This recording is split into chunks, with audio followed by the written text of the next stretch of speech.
Don't you guys have pierogies and We do. and hot women. Is it broski beer? What the heck is it? Beer, pivo. And don't you guys have like a great metal scene here? We try to. Yeah, so it's great to be here.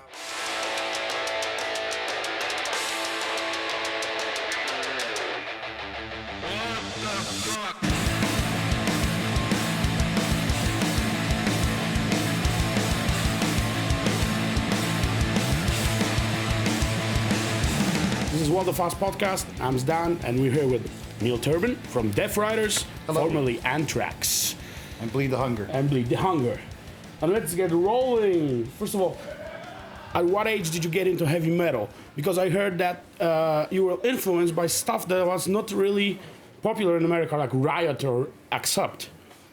Well, actually, I was influenced by heavy metal long before those bands. I mean, I was, exposed to all kinds of music. You know, when you're a kid, of course, you hear stuff on the radio. I mean, that's pretty much what happens, right? You hear stuff that your parents play, what your friends play, what they play at school, what's going on in the neighborhood, your peers. That's kind of what happens, right? I mean, that's just, right on. But I had music in my family from an early age, and there's people that influenced me musically. My uncle is in the music business. He's in the Broadway side of, show tunes and things like that. Also, you have, my family member, my grandmother was a soprano coloratura in the opera, and, my other grandmother was also musical as well. She played piano. My mother, everybody was musical in the family for the most part. And I have, nieces and nephews that are also musical and also in the theater business, so they're actors and actresses. How did you stumble upon things like Accept? This was not really a big band in the States. Right. Well, I think, there's a factor of timing that was going on in the 80s and in the 70s. So actually, to take it back before Accept, I mean, Accept's a fabulous band, or one of my favorite bands of, metal in terms of the style of music. Yeah.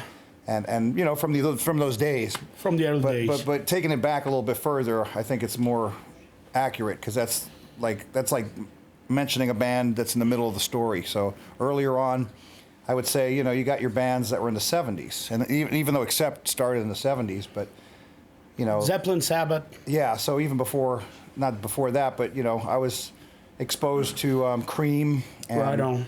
And bands like the Beatles, the Stones, the bands that you'd expect. Of course, Deep Purple and Led Zeppelin, and even other singers, other artists. So I was, I always admired great songwriting. So there was artists like Elton John, Bernie Taupin, people like that had great, Lennon McCartney, Jagger Richards, people like that just were excellent songwriters. So it's not just about the style of music, but it's right also on.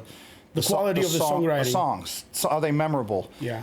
And I think what happened is, I started hearing the Beatles, which was very melodic, and then, the Stones, which was a little more bad boy, a little bluesier. Right on. And then all of a sudden, you had Elton John, and that was pretty melodic. And then, other type of classically influenced type of music, or, the 60s, which is, that's where I come from, the 70s, 80s. So that's the kind of music I heard. And then in the 70s, there was a lot of glam rock. There was, David Bowie. There was, Aerosmith. I mean, a lot of great bands. I grew up in New York City, in New York, Queens, and Brooklyn, and the boroughs. And I worked at Max's Kansas City when it was still open. And that was kind of a punk rock and a hard rock kind of hang. And, that exposed me to a lot of the punk bands of the New York City scene, as well as international bands like the Sex Pistols and some of the other bands. When did you stumble upon the fact that you could wail, sing, and who was your biggest influence early on? So I was still answering your other question, but I think that what happened back in those days, just to kind of elaborate to get to Accept, is in Max's Kansas City, it was a real punk underground kind of a scene. So my band played there. I had a band called The New Race. So we played at Max's Kansas City. After I was at Max's, I started working at the Ritz, New York. And that's when it first opened. So I worked there. and you know, more bigger bands were playing there. You know, UFO and people like that, and other bands. I mean, I saw UK Squeeze when they were still called that there.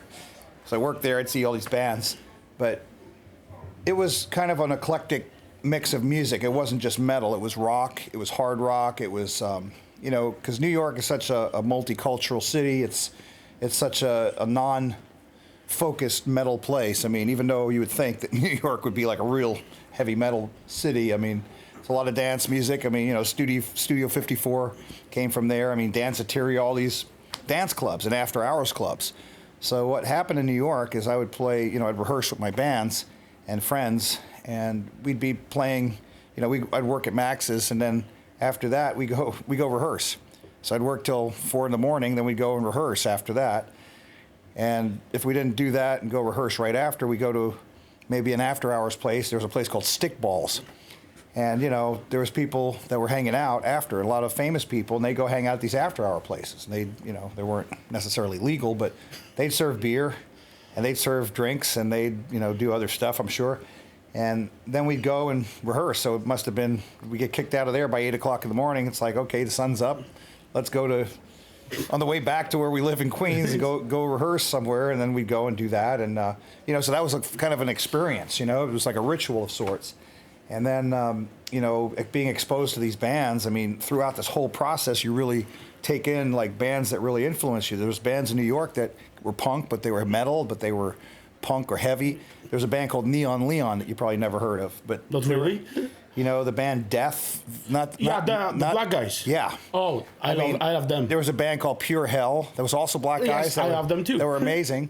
And then there was bands that were just, you know, weird, like Von Elmo. LMO. I mean, bands people probably had never heard of. And then, you know, there's Wayne County and the Electric Chairs, which became Jane County. You know, and I'd play at Max's, and, you know, Jane or Wayne saw me there, and I'm like, okay, thanks a lot. Your music's great, but stay back. But anyway, you know, we were just having a good time with the music, and there were some great bands. I mean, Motorhead, you know, they'd always play Motorhead, and, you know, Lemmy used to come into Max's, and so did Phil Lynott, and, you know, so it was a great experience to have exposure to all of this kind of music before it was, like, before people really understood what's going on, you know. They knew what was going on, like the older folks, but, you know, I was 15 years old. So I was trying to, like, okay, this is kind of cool. And this is like, people were disco. Like, this is coming out of the disco era. So people were wearing disco clothes. And most people in school, when I went to high school, they're like, what are you wearing? You know, they're making fun of what I was wearing.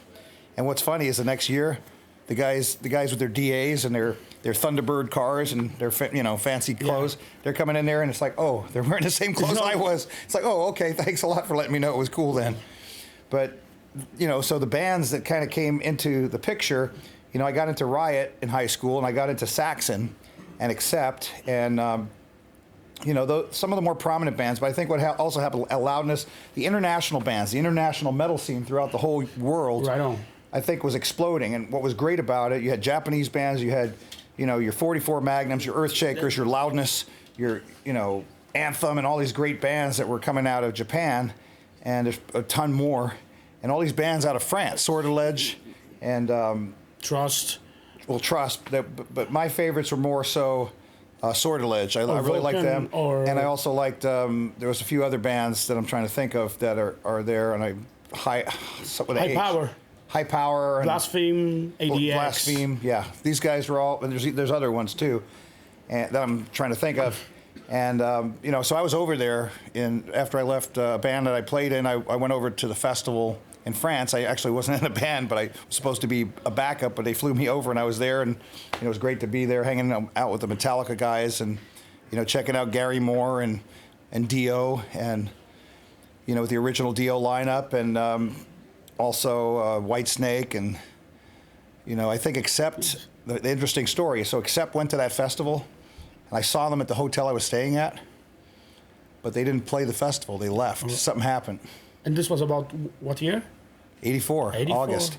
Yeah, it was a Breaking Sound Festival. I guess they called it the Breaking Wind Festival by Charles de Gaulle Airport. But anyway, that was interesting. But Accept, I mean, I know when I was in Anthrax, I mean, we liked Accept. That's what the deal was. I mean, the band, I mean, Accept was just on another level. They were they had riffs and drums and double bass and just Fast as a great. shark. So yeah, so when I was 14 years old, I went to an audition, my first audition, and I auditioned for this band out of my neighborhood. And what's ironic about it is the drummer. The drummer of this band was a really good drummer. He had double bass, and he could play it like more of a rock thing. It wasn't like it's more like a rock thing. But he had double bass drums because he was maybe into Rush or something. And the guitar player, he had a really cool guitar strap, but he had a Les Paul, and it was like a belt buckle thing. And I'm this kid checking it out, saying, "Wow, man, this guy has his shit together. He's got this cool staged look and mustache, and look like a cop from New York with a little longer hair and playing his Les Paul." But these guys were playing Thin Lizzy, and they were playing Montrose, and they were playing these, cool rock and roll band, hard rock band stuff. And at that rehearsal, they turned me on to this band. I was like 14. They say, "Here, check out this. You ever hear of this band?" And I'm like, "Let me play it for you." Down, down, down, down. You know what that is? Hell Bent for Leather. Hell Bent for Leather. So I was like, okay. After they're playing Thin Lizzy and Montrose, now they're playing me this. I was like, okay, this is just, this is on a whole nother freaking level. This is just incredible. So I hear this Hell Bent for Leather, and of course, Delivering the Goods and all the great songs of Priest. And, this was a time where Judas Priest changed their direction. They had less Binks on the drums. They went to a heavier direction. Less bluesy, more Exciter full on. before that. Yeah, exactly. So it was just incredible to hear that kind of music. And, I was here at this rehearsal getting my mind blown. And, my singing at that point was not experienced as much as I wish it was because I didn't get the gig. But the drummer for that band ended up being not a drummer. He ended up being the attorney who's the manager for Britney Spears, Larry Rudolph. Holy shit. So what ended up happening is, I went to school with Larry, and I was in his house rehearsing with him and, jamming with him. And I think I actually remember going to his house and going to the studio to rehearse with him, or like someone else's house. So it was a couple of times. It wasn't just once. But I was kind of young, kind of green, kind of just inexperienced, But then when I was 15, right around 15, and I was still kind of young. But I worked at Max's when I was 15. I worked at the Ritz when I was 16. That's the way it goes back there. Had to grow up fast. I auditioned for this band. It was a guitar player from a band called Firefall. You ever hear of them? No, really. Well, they had this song that was a hit back in U.S. "You are the woman that I've always dreamed of." Anyway, that song was Firefall. So the guitar player from that band, his name was Frankie Carr. And he was in Brooklyn. So there I am going to Brooklyn to go audition for Frankie Carr band. And I was 16 years old. And these guys, they went on a tour. They were playing for the USO, like the Bob Hope USO shows, like all the base, the military bases and stuff. So it's like, this was a little bit over my head too, and I was a little young, but it's like, okay. And these guys had some really cool guitar stuff going on, and it was still hard rock, but it was like, I auditioned for them. I didn't have my stuff together completely at that point. So at that point, what I did is I ended up starting my own band, joining a band with other guys who were older than me, and that band was called The New Race. And that band was for 3 years, and we played shows like Max's Kansas City, Great Gildersleeves. We played at RT Firefly in Manhattan. We played at a bunch of other places. So that's how that kind of came about. But the first show was with New Race before it was called New Race. I think we called it Cross or something. The bass player named it, and it was like, okay, Cross, whatever. So we played at some party in, I think it was Astoria or Jackson Heights, and it was like 500 people. So my first show was, actually, it wasn't really a first professional show. It was just like a party, but there was like 500 people. So I was a little intimidating. Yeah, it was intimidating. But my first real show was CBGB's. That was the New Race first show was CBGB's. So that was pretty cool. And so from there, through that process, the reason I mention all this detail is really the metal stuff, the heavier edge stuff with the guitars and everything. I always wanted to get that in the band. How do we get this guitar sound? Nowadays you have technology, but then it's like, how do you get the equipment to make it sound that good? How do you get pickups? How do you get guitars that are going to sound like that? How do we get amps that are going to give it that sound? Because you're still coming out of the 60s practically, where things didn't exactly sound you know, you didn't have that oversaturated distortion. You didn't have, you know, all these effects that sounded like they do. You had Hendrix, which was heavy, and Deep Purple, but it's like, you know, how did they get this sound back then? But, you know, it's like you really had to have money and you had to have equipment, you had to have knowledge, you know, have good engineers. There was a whole bunch of things that, you know, were a factor. So when you hear a band like Riot, you know, Fire Down Under, Swords and Tequila. Yeah. So when you hear that, it's like, and the drummer and just, you know, the delivery and the great singing, Guy Speranza, I mean, it was just like, wow, this is like very New York. It was very Montrose. I didn't realize it at the time. But, you know, I just met actually some of the original Riot guys that I was hanging out with just a couple of months ago. So it was pretty cool to have that experience. And, you know, Louis Cavaris, who was the original Riot guitar player with Mark Reale. And, you know, I also was hanging out with Rick Ventura, I was a big fan of, you know, so, because I used to hang out with Rhett Forrester, so I knew Rhett. And we hung out in New York. But it was just kind of surreal to have that experience just a couple of months ago. And of course Mike Flintz and Donnie Van Staveren were there, and it was a beautiful thing to be reunited with, you know, one of my favorite bands and to you know have real conversations with them. But I think what's really ironic is, you know, some of the bands that I really enjoy, really appreciated, I had the opportunity to interview myself for the Metal Voice, because I do interviews as well. So I interviewed Biff Byford, I mean, and the whole band, really, and Doug Scarrett, and, you know, met the other guys in the band, and they're a fabulous band. I mean, I always love Saxon, and they're amazing till this day. I mean, they keep delivering. They're consistent. So amazing. Record after record after record. And I also had the great pleasure to interview Wolf Hoffman, and Wolf was a fantastic, you know, human being, just a great person. Comeback is awesome. And yeah, their comeback was fantastic. Yeah. And of course, Accept I loved in the old days. So I think, you know, they're a legacy band for sure in the metal world. And, you know, and one of the bands that I really loved, and also Loudness, you know, what a bunch of great guys. And I'm sitting there talking to, you know, Mickey, you know, and that's the singer, of course. And he was just so down to earth, and, you know, he told me how his favorite singer, you know, he gave me who his favorite singer was, and he says, I like Otis Redding. It's like, who'd have thought, you know? But it's so cool to get that from directly from them and ask them some questions. And, you know, I asked some people some questions that I had some ideas about, and one of them was Uli John Roth. And what a great guy. I mean, amazing. I met Uli a few times before, and it wasn't really, you know, warm and fuzzy. We didn't really have a conversation, and then, you know, just kind of being in the picture. And then another time I played a gig with him over in Denmark in 2016.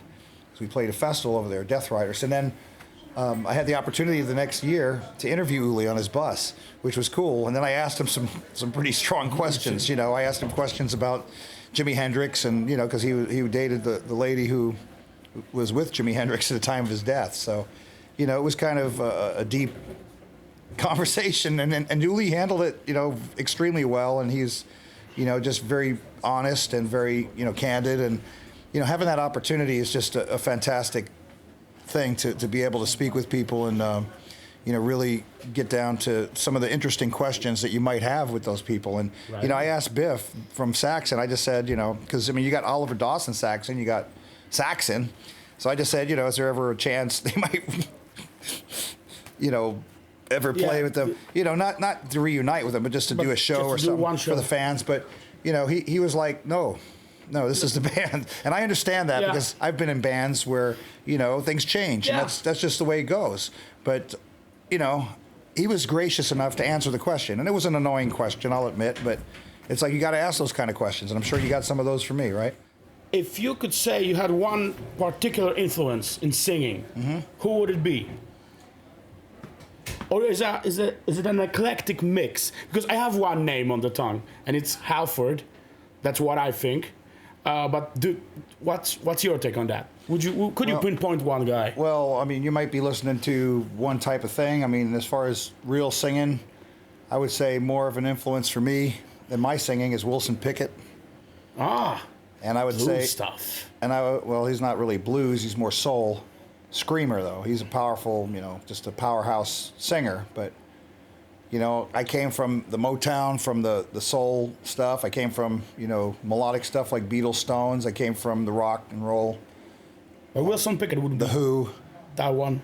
You know, I listened to The Who. I listened to, you know, the great rock and roll bands. I mean, I was part of that whole kind of thing, and listening to Queen. I mean, as far as metal goes, yeah, of course, Halford is certainly a singer that I look up to. I mean, you know, I mentioned about Judas Priest, and you know, I had a chance to meet them back in when they played at Madison Square Garden, which I was pretty stoked about. I went to the show and saw them actually with Great White opening, but I did see him with Iron Maiden doing Number of the Beast and Judas Priest doing Screaming for Vengeance, so that was pretty incredible in those days to see that. And you know, some of the best concerts. I saw Judas Priest at the Pier in New York when they weren't doing concerts in Central Park. They did it at the Pier on the west side. So what was cool is the band was giving their leather jackets away and their vests and their belt and their guitar strap last show of the tour. So, you know, it left some impressions in my mind. Right. And, you know, Halford was always that kind of singer, you know, just a very gifted, natural first tenor. And he just, you know, always killed it. And so, yeah, I mean, I would say certainly for delivery, you know, just his whole thing. Yeah, I mean, I looked up to Halford, but I also looked up to Biff Byford. I thought he was, you know, a fabulous singer. I loved the Saxon material. Wheels of Steel, I was a fan since the very first moment. Denim and Leather, Princess of the Night. No, before that. I was a fan of Wheels of Steel, and see. I was a fan, you know, they did the Bomber tour with Motorhead, so I knew about that because I had a girlfriend that worked at the management, and they had the album, and that's how I got it. I got a cassette of that album from Carrera Records, and it was from Lieber Krebs. So these guys, they managed everyone. I had AC/DC that I was into. I had like the Live at Atlantic Records, and this was back on vinyl, you know, back on from 1977. It's like, okay, well, no one has this in the record stores, but I had live in the Atlantic studio. So, you know, it was Lieber Krebs managed them. So this ex-girlfriend of mine, you know, former girlfriend, she had all this records she'd bring me and cassettes, and I'd be listening to stuff, and I'd be exposed to it. It would be great because it was music that didn't normally have the opportunity. I mean, Ted Nugent was another band I listened to. I mean, there was Kansas. Great first record. Kansas, Boston. I mean, Journey. You know, the old Journey. All of those. The old things. or original Journey. Yeah. You know, the first the album. progressive rock Journey. Yeah, the first record with Steve Perry. You know, all the stuff that was like rock and roll before it became, you know, some other bubblegum thing. But, you know, Journey was always a great band with great songs. But, you know, it became more like, okay, they're bigger than they know what to do with themselves with. But bigger than arena rock. A funny story about Journey is I was doing an audition for Vinnie Vincent Invasion. Really? Yeah, this is back in like 1985 or something, or 86. And That's interesting. Yes, I was at the studio over there on Fairfax and Melrose. I'm trying to think of the name of it. And actually, Yngwie was in there, or that was being recorded there. And so I happened to be in the studio for Vinnie Vincent, and I was in there with Dana Strum in the studio, who's in Vince Neil's band, or he was in Slaughter. So I go to the bathroom, right, out in the studio, and then I'm coming out of the bathroom, and then I run into these guys. You know, there was a guy who looked like Steve Perry, and then there was a black dude that was with him. And I'm like, wait a second, that's not a black dude, that's Randy Jackson, and that's Steve Perry. So I walked into their studio, they invited me in there, and I was in their studio. So it was me and Steve Perry and Randy Jackson. And I mean, it was like, wow, deja vu. And I'm like, I watched the video. I've seen, like, I was so sick of Journey, like, that's all he would play on MTV and all this stuff. So I'm sitting there in the control room, and Randy's like, hey, why don't you just have a seat? I'm like, well, that's like the engineer's chair. I'm like, well, I'm looking at Steve Perry like, should you be sitting there? So, no, why don't you have a seat? Here, have a seat. So they had me sit in the director chair kind of thing, you know, the engineer's chair, and I'm in there with Steve Perry and Randy Jackson. And I was young, I was about 21, 22 years old, whatever it was, and I was just like, wow, this is unbelievable. Because, I mean, you know, you see this video from 1981 or whatever, the Journey tour, and, you know, their tour bus and all the stuff, and they're playing all these big shows, and, you know, Journey, you gotta love them. I mean, great songs, great people, and Steve was such a cool, great, down-to-earth guy, and so was Randy Jackson. And this is, of course, before all that American Idol stuff. Yeah. But but Steve Perry, you know, after personally talking to him and meeting him, and Randy Jackson, I mean, I had nothing but a great experience, and it was pretty cool how cool they were to me. And I'm like, wow, these are people that are, you know, very big time, and you know, they're very gracious, very warm, kind, and they're cool, you know, because I mean, you know, I was trying to cut my teeth, make it, get the ball rolling, and you know, climb the ladder, as they say. But these guys were absolutely just the coolest guys, and you know, that left an impression. And then there's many rock and rollers that I've met over the years, and some of them, you know, they're just some of them are just assholes. The opposite of what being, you know, cool to fans, cool to other musicians. I mean, it's some people are so competitive. It's like they're nasty to other people, and there's no need for that. I mean, you know, spread the love, share the love, and you know, always love your fans because they're the ones who are keeping you going. You know, and even if you're going and rolling in Bentleys or whatever you're doing, I mean, at least appreciate where it came from and where it comes from. But because you can if you're really high, you can go to solo very fast. Yeah, I mean, these days, I mean, it's a totally different world in music, you know. People are downloading everything. They'll download movies. I mean, you imagine you go and you do a $200 million budget movie, and then people are downloading it for free. Yeah. I mean, it's there's something wrong with that equation, and certainly with music, you know, the musical artists, you know, they're starving, and they're not, unless they're on the road and they're playing big places, getting paid. I mean, I do this because I love to do it. I'm glad to be here in Poland and Warsaw, and I love the people here, and the fans are amazing, and it's just great to be with Alcoholica, who's you know, backing me up for these shows. We're doing a tour together, and then also Death Revival from Slovakia. So we have a great tour, and you know, it's great to be here. And I appreciate the fans. I appreciate, you know, everybody that appreciates the music and is a fan, and anyone that, you know, is here. I want to give them the time. Yeah, and I want to jump around a little bit. Yeah, no problem. By '82, you're joining Anthrax. How much of the music and the image and the lyrics are already there? Well, what happened is they were very unprofessional. You had like kiddie lyrics. It was very childish, and it was very silly. And when I came in there, I had experience from, you know, being in professional bands. I mean, we were playing real places in New York, and we were touring or playing clubs. I mean, as much as you could in those days. So I had experience, and I auditioned for other bands, and you know, I had another band that I was in after the New Race. So it wasn't like, you know, this was my first band. But the lyrics and just kind of the song structure and just some of what they had, it didn't make sense. Some of it was just kind of, you know, rambling nonsense. But the reality is that once I was able to try to work with some of that stuff, I changed some of the things, made it work as best as it could. But then we just wrote better songs. I mean, it was just better, you know, it got better. And it started, you know, and it got better, and then better and better. And the problem was that the band would rehearse the same songs, the same 8 or 9 songs, you know, 5 nights a week, Monday through Friday, every single night for 4 hours. That's gonna get boring. Well, it wasn't very bright because it's like it should have been creative, you know, like a rehearsal is something to do, to rehearse. It's not a place to start, you know, how can I put it? You just don't want to be. You want to execute your rehearsal, play what you already know, what you've done your homework on. It's like taking a test in school. You know, you want to go take the test, pass the test, you know, do well. So you don't study when you're taking the test. But that's kind of what happened when we were, you know, when we were rehearsing. I mean, there was a lot of fucking around. There was a lot of, you know, just high school locker room behavior, and you know, a lot of farting coming from one of the members of that band. And which one? All they like to do is fart and smell their own farts. And I think it was putrid and disgusting and very, not very decent. And this person would just fart and fart and fart. Which one was it? Well, you can guess. Oh, right. I can. I'm sure you can figure it out. But actually, I can, and I know.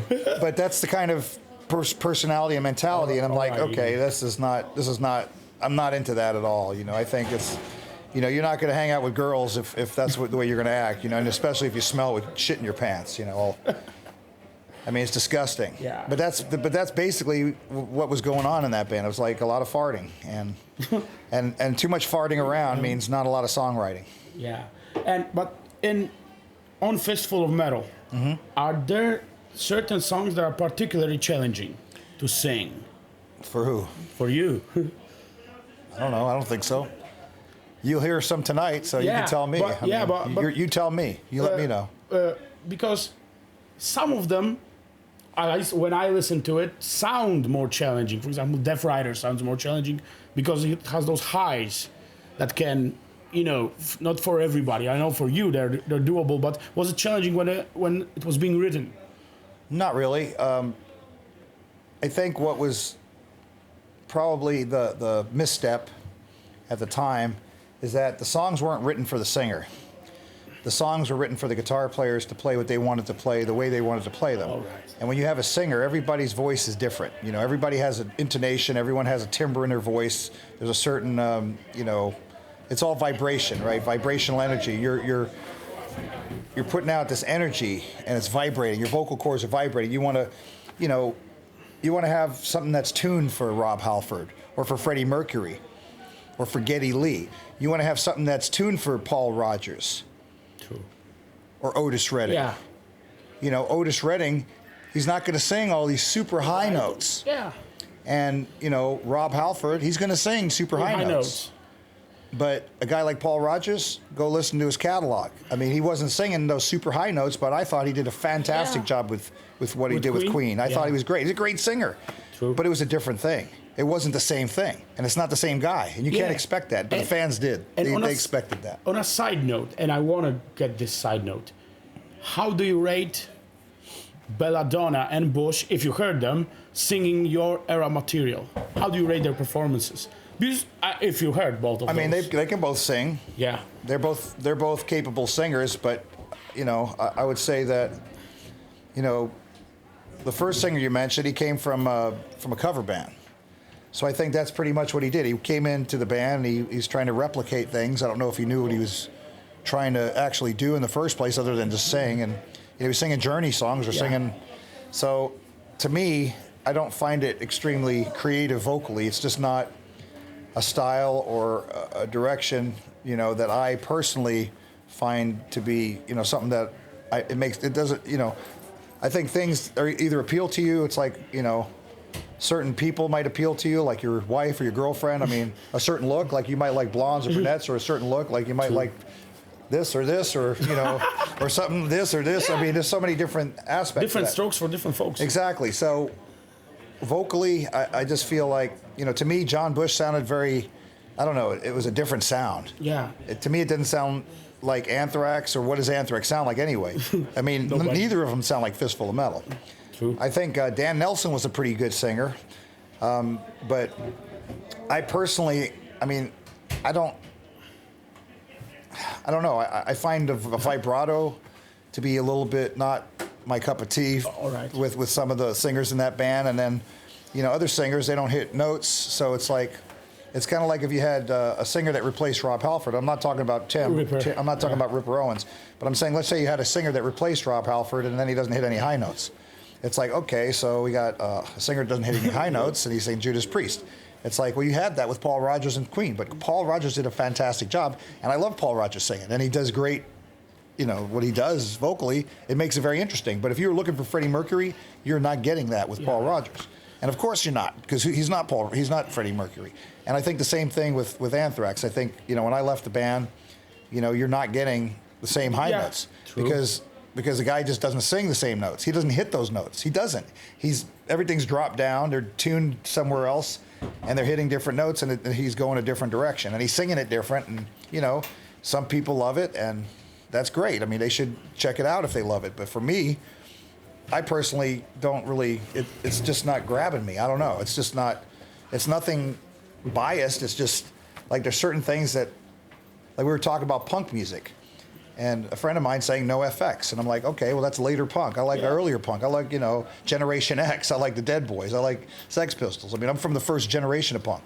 Anything that happened after that is after that. It's not where I'm from. So you're not into the Chromax, for example? No, I like them, but it's not as much as the original punk. So, yeah, there you had, Exploited. Yeah. It's more of that era. Chromags are cool. There's other punk bands. There's punk bands like Green Day. Yeah. I mean, if you want to consider them punk. They're very commercial, but... Would you agree with the description harder for me to adapt to those. Of Fistful, because I had a description of Fistful, and I used that description myself, that it's a Judas Priest record on speed, on coke. I don't know if I would call it that because it's really not. I mean, there's a lot of things that are in Judas Priest that really, in terms of, but I understand what you're trying to, kind of how you're trying to frame that, but I think, you know, it's thrash metal. It's different. It's speed metal. It's fast. It's, you know, Judas Priest at that point in time in history, I mean, they had double bass drums and went back to single bass drums. So it wasn't, I mean, I thought they were great with Dave Holland, and they had a really amazing sound. But, you know, when they had the double bass, like the Painkiller stuff, it became more like Accept. You know, it was more like that over-the-top stuff, and it became more thrash. It's like Riot when they went to Thundersteel. What happened then? Oh, my favorite album. Yeah, from Riot. Absolutely. Yeah, love so I mean, with Anthrax, I think Fistful of Metal was. I wanted to go heavy. I wanted to go big. I liked Accept. I wanted to go double bass. I wanted to go, you know, like just guitars, you know, solos, harmonies, things like that. So I think you got different people pulling in different directions and egos. So I was writing, you know, or doing all the arrangements for where the vocals go and all that. I was writing the lyrics, but you had a person in the band that wanted to control that, and they wanted to, you know, and they wrote these original lyrics that were for songs before when I joined. There's an Anthrax song that never was released that I have a copy of. It's called Hunting Dogs. And, you know, that was a good example. So I took that song and I kind of gave it a little bit of my own flair and some lyrics too, but, you know, it was just kind of like Hunting Dogs, you know, just like it's kind of like, I don't know, just a little bit immature. And that's not a knock on anyone. Everyone's got to start somewhere. That's not to put anyone down. It's just that the music and the lyrics were really very basic, you know. So I think saying Priest on steroids, well, Judas Priest is a fantastic band. I wouldn't want to put them down like that. I think Fistful of Metal was its own thing. I think, you know, it was kind of a speed metal, thrash metal kind of mixture with new wave of British heavy metal. There's a lot of influences. I have a lot of influences from NWO, BHM, and, you know, that whole time frame, and all the international bands. You know, it was Loudness, and it was Alive, Loud, Alive. Saxon, yeah, you know, so those were influences of mine, and of course, you know, Priest, but it wasn't just one thing, and Accept. So I think, yeah, you can kind of say it was in one direction, but I think it was a combination of what was happening. I mean, it was the earlier Accept, like the Restless and Wild and the pre-Restless and Wild. So you're talking about Breaker, you're talking about, you know, I'm trying to think the first Accept album with the chainsaw. Accept, I think. Yeah. One more tidbit. You had 2 writing credits on Spreading the Disease, which was Gung Ho and Armed and Dangerous. Is there a demo or maybe some version of you with your vocals? I'm particularly interested in Gung Ho because I love that song. Well, those are my songs. Those are my ideas. I came up with the idea for Armed and Dangerous and Gung Ho. And yeah, they had riffs, and that's what they were, riffs. And that was a very interesting turning point. And Raise Hell was also part of that group of songs. It was for the next record. And what happened is, you know, the band, you know, we were rehearsing in Yonkers at the time, and the band came at me very hard. Actually, was it Yonkers? Yeah, it was Yonkers. So we were rehearsing in Yonkers, New York, near the Bronx, and the band came at me very hard at that point. They were trying to control freak on me and just trying to force me to go along with what they wanted to do, which was hardcore punk direction. Yeah. And I told them what I'll tell them right now. Go fuck yourself. Stick this right where you think you should stick it. Fuck yeah. Because I don't fucking take orders from bitches. Fuck you. Perfect. Kiss my fucking ass now. Bend down. Fuck you. Kiss my fucking ass. Right now, bitch. So. Because I don't fucking kowtow to motherfuckers like that. People that want to fucking bully you and boss you around. Fuck that. How much do you think you're paying me? You know how much they paid me? Nothing. 0. Fuck you, bitches. So my fucking question would be this. DeathRiders have been on for a long time, and everybody has been waiting for the album, and it's delayed as fuck. Why? Well, you know, that's obviously, there's excuses, you know. When you make excuses, then there's always excuses. There's no excuse for laziness. There's no excuse for I mean, people don't want to hear that shit. And these days, people don't have tolerance for even if there is no excuse or there's no, like things delayed 5 minutes, the record company said it was coming out on January 20th. I mean, it's on January 21st. What's wrong with you guys? It's January 21st and it's not out. It's like, okay, well, it's coming out on the 22nd. I mean, the reality is this. I'm not the only one I'm not the only person that is involved. There's other people that have their own schedules, they have their own lives, they have their own families, they have their own health. There's other factors. Also, I've had different lineups, so part of it is a good thing, really, because, I have a very excellent lineup of great people. I mean, I've got Jonas Hordqvist from Sweden, who is in the band Treasureland, and, we also play in Bleed the Hunger together. We've worked for 10 years together. So we have a songwriting, chemistry. And he's a very good friend, and, it's a very good thing there. And we've written a lot of songs. So, I mean, there's a maturity to understanding how we work together. We also work with, our bass player, Richard, who's also in Sweden. So he's near Jonas, near Gothenburg. And also Andy LaRock from King Diamond is not in the band, but he's... he recorded some of... Well, he's working with us. He's basically co-producing, engineering. And Jared Kavitka, who's in, Phoenix, he worked on Joe Bonamassa and... Okay, but will it come out this year? I can't make any promises or commitments, but we're working on it, and we're getting to that point where we're getting more stuff done, and almost... Can you tell us something about the musical direction? Is it a speedy thrashing rager? Is it more diverse? I think you have some different aspects. I think there's, you have some songs that I wrote completely, the whole thing, and I would say those are probably more in your Riot, Montrose, thrashing kind of world. I want that. I mean, except Saxon, but it's hard to compare to that. It's hard to compare to those bands because I don't really think it sounds like any of them. And then you have kind of a neoclassical side, which is really Jonas. He really brings that. That's part of what I do. I write in neoclassical as well, but I also work in the blues. So you have classical, you got blues. So it's kind of like, where does those worlds meet? And, I would say that the Rolling Stones is a good representative of blues. And the Beatles, well, there's blues, but there's also very classical music that's kind of from that. So it's kind of like, and then there's jazz. I mean, that's a whole nother thing.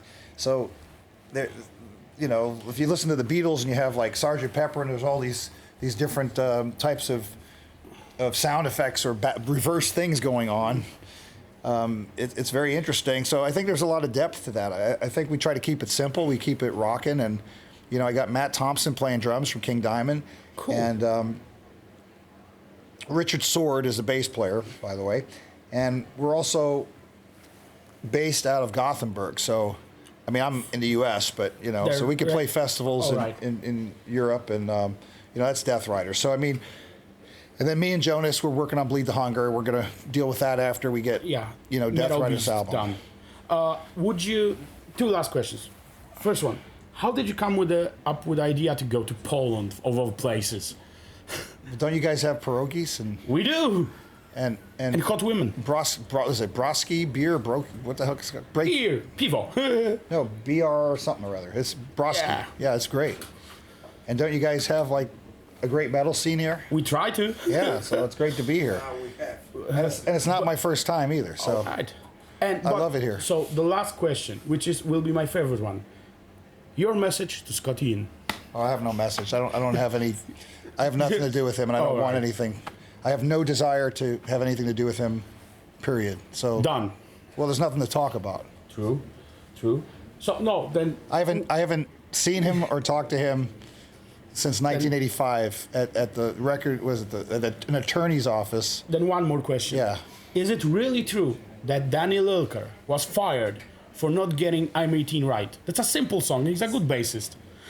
I don't think that's a reason. I think that's the legend that goes around. I think there's a lot of conjecture, a lot of rumors, a lot of people spread a lot of false information or partial information.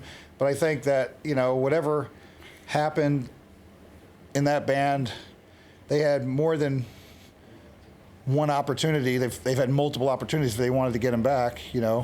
They bullied me out of the band, so they could have brought him back in if they really wanted him back. He did well for himself after that. So. Well, I think that the drummer wanted his nephew in the band, So there's a lot of agendas going on, and you know, I was not part of that agenda. I mean, I was in it. I was at a point where Greg Walls, who was the lead guitar player, an original lead guitar player, he left the band, and Greg D'Angelo, who was the drummer for White Lion and Cities, he went to Cities and White Lion, he left the band. So when those guys left the band, and I was in this recording studio with Danny and Scott, I'm like looking at them thinking, well, the cool guys just left the band, and now here I am with these guys who are just, you know, they're just ganging up on me.